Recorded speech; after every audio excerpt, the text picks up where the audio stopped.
Zamyslenie sa nad nedeľným evanjeliom pre deti. Tvoje slovo je mojím svetlom, aby sa moje srdce svojím svetlom žiari mi, ako pochodeň žiari mi, noc aj deň.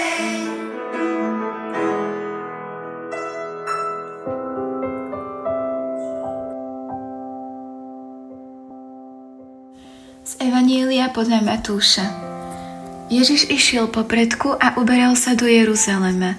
Keď sa priblížil k Betfage a Betánii, pri hore, ktorá sa volá Olivová, poslal 2 učeníkov so slovami: Choďte do dediny, čo je pred vami.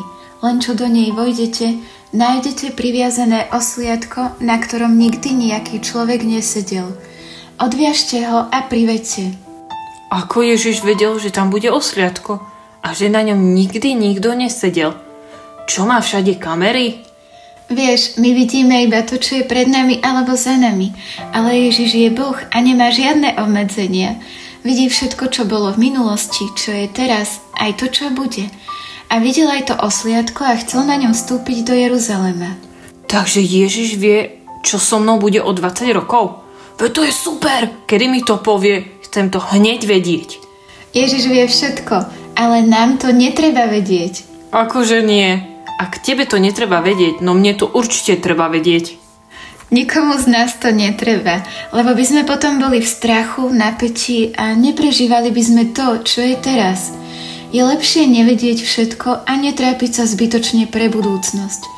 Pán ju má v rukách a vždy nás chce obdarovať pokojom a nádejou. No to hej, bolo by mi jedno, čo je teraz a chcela by som budúcnosť už dnes.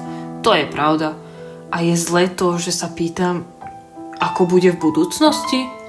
Prináša nám to nepokoj a prestávame dôverovať Bohu, takže je to zlé.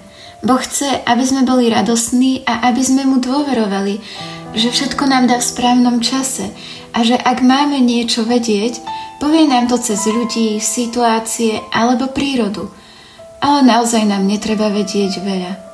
Radšej máme spoznávať Ježiša. To je najlepšie, lebo takto rastie naša viera. No dobre, už nikdy nechcem vedieť, čo bude. Chcem viac spoznať Ježiša a budúcnosť ma už netrápi. Mária, naša dobrá matka, ktorá nás učí žiť prítomnosť. Oroduj za nás.